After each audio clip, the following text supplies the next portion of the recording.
Welcome back, I'm the Watch Nerd. In this video, we're going to head into my watch collection. So we're going to talk about what I have, what I aspire to get, and I want to know your opinions because that's what I'm sharing with you. It's very condensed, and that's what I like about this hobby. You could have a thousand watches, or you can have two watches, or one watch collection, because a collector is a watch collector. You need only one watch to start a watch collection, and I really enjoy that and like that. But before we get into all that, I do want to keep announcing my Chanel chain giveaway because I'm going to give out this chain as soon as we hit 1,000 subscribers. If you want to be entered, there's the 4 steps in the description below. Starting us off, look at this collection. Now, I get it. We're going to go through each one, and they're very different in each category. We have a Rolex, and if you've seen my previous 2 videos, you'll see that I love this Rolex. I hunt extremely hard for this piece, and I put most of my money in this piece. Just pulling out the S&K 809 here. Very cool watch. This watch has been with me for the longest. This is my third watch. My third watch. Yeah, I've ever, had. Very cool. As you can see, I put it on an aftermarket stainless steel bracelet. I really couldn't on the Jubilee. I think it looks cool. You can do anything with this watch. It's not like it's really a beater. I took it to Mexico. It's the only country I took it out of the country. So I went on a vacation to Mexico, and I was going to film a video there. I had a video on fake Rolex, but I don't even want to promote the fact of fake Rolex. We shouldn't ignore it, but we should never promote it because that's something I would never wear, and I don't ever recommend somebody wearing. Just showing you off the display case back. It is my cheapest watch, and it has a display case back, so it's kind of funny there. Very cool watch though. So we're going to skip the Rolex for now and then go into the Bulova Accutron. This is one of the coolest watches I have. I think it has great history, and the value you get with this watch is just incredible. I cannot state it enough. Looking at the dial, it's very cool. It's very sunburst. You can tell it's very, the materials itself is not crazy expensive, but it offers a crazy value. They do not make these movements anymore. Bulova does not own Accutron. Accutron was bought out by the Citizen Group. And the movements they do now are, they're cool, but definitely not like a value prop like this piece. This piece is really incredible. This is fully operational. There's an engraving in the back. For more information, I did a full review, but this is engraved 1976 on this particular piece. It was given to a retiree. I put it on the leather band. It's a cool dynamic look. And I think it's great as a dressier piece, even though I don't consider it a dress watch, just because if you look at the dial, there's a date window and a second hand.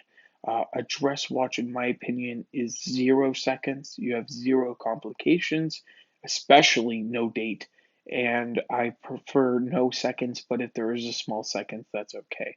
And then let's head into this Rolex. So I have not reviewed it yet. I've had it for about not even a week, like half a week so far. And I love it. I absolutely love it. I did get a scratch in the back, and I will talk about that.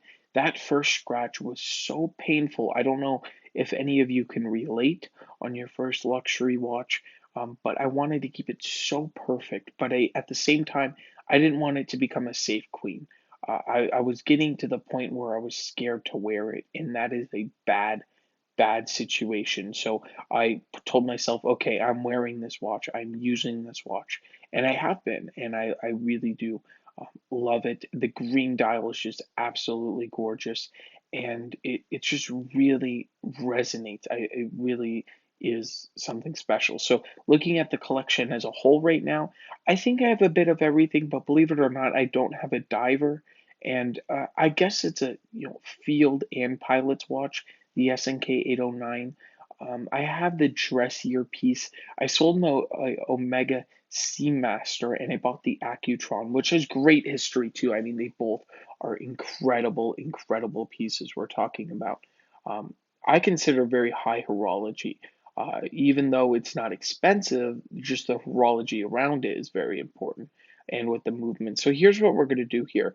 I have three spots filled. We're going to put in watches on each spot. But before we do so, I want to talk about my last inquiry. That's what I pulled out here. So this is technically my watch. If you remember, my very first video was on this watch, and I have kept it a very long time. And honestly, I love it. I think it's very cool. Just I feel like it doesn't fit into my collection right now. I started with a diver, and it's a great watch. I mean, I like it, but it is something I prefer automatics, unless it's a quartz, but it's very cool quartz. This is just an off the shelf, which there's nothing wrong.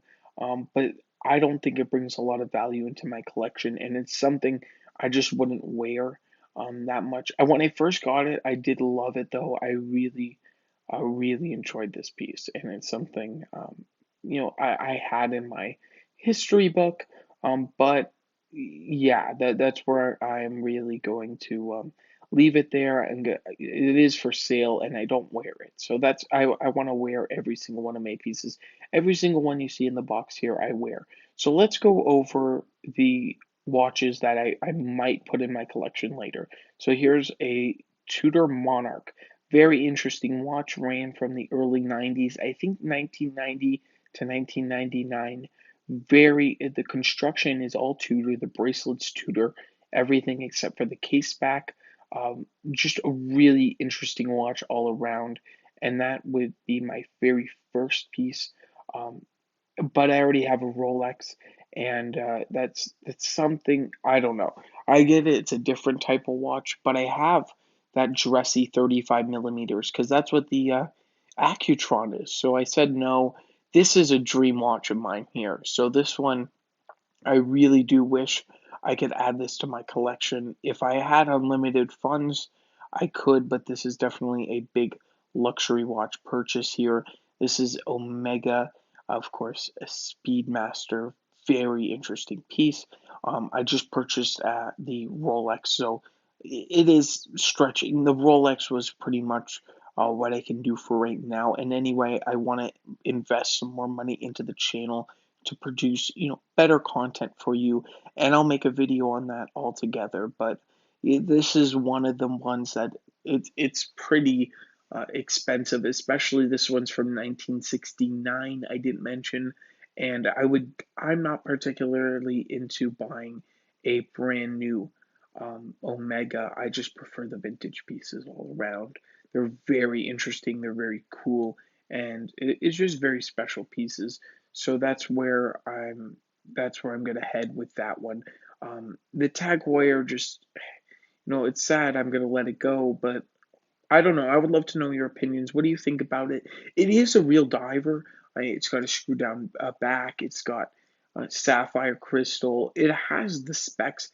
At the same time, it's lacking in a lot of things. And I just think there's better value out there in other sections of the market.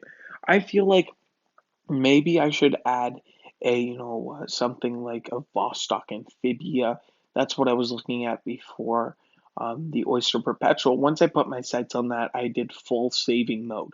I didn't spend one dime. I just went for that Oyster Perpetual, and I got it, and I'm still in amazement. But I would love to know exactly what I'm lacking. Do you think the tutors one? I did kind of go crazy, and we're going to get into that because it's sort of exciting. I brought in, so the Omega Speedmaster is sort of crazy, right? That to me, in my budget, that is something that I will not get for a very long time unless something happens in the watch market or something crazy drastic happens. But we will see with that situation because I don't know, there's just all these watches. It's crazy. I can go into an official dealer, buy an Oyster Perpetual. Here, I'm just rubbing it. I love it so much. But you can buy an Oyster Perpetual and then make double on the money, double. So it's very, very interesting and scary at the same time because who knows when this ends? It really, who does know when the watches will end, when the market will change? But right now, it's looking very, very strong, and I'm very curious. And I'm going to be on the channel.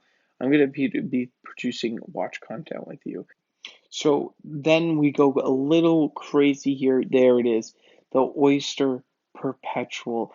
Sorry, my bad. The Oyster Quartz. The Oyster Perpetual is mine. But yeah, so this is the Oyster Quartz in blue. How good does that look as a watch case? I think that is absolutely beautiful. Fantastic. Look at the dark, rich sunburst blue with the Oyster Perpetual green. I think that's amazing. And then I go into the far on, fairy tale land of watches. If watches were not as priced as crazy as they are. But I would love to know this oyster quartz. It is a very cool piece. There it is. There is the Daytona. So for fun, I put it in the watch case just to see what it would look like. Of course, all these watches are not mine. Um, but how cool is that? I would take that collection and then I would not have to buy another watch. Probably, yeah, for the rest of my life. If I had this watch collection, I think I would wear the Seiko for a bit and then, the Bulova for higher occasions, and then have the Daytona for an everyday use with the Oyster Perpetual, depending on which one. But this is what it looks like for now. I would love to know all your opinions down in the comments below. If you are interested or curious about my anything watch related or my collection, I was just showing off a little bit of my case there. So I always peek into my watches, check how they're doing.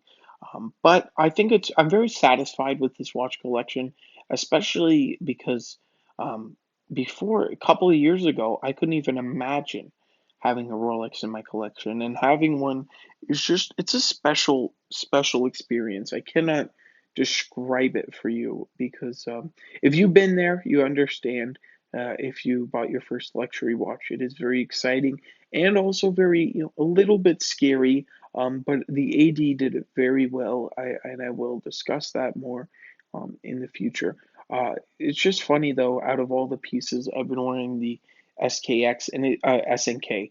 Uh, SKX was one of the watches even before it got discontinued.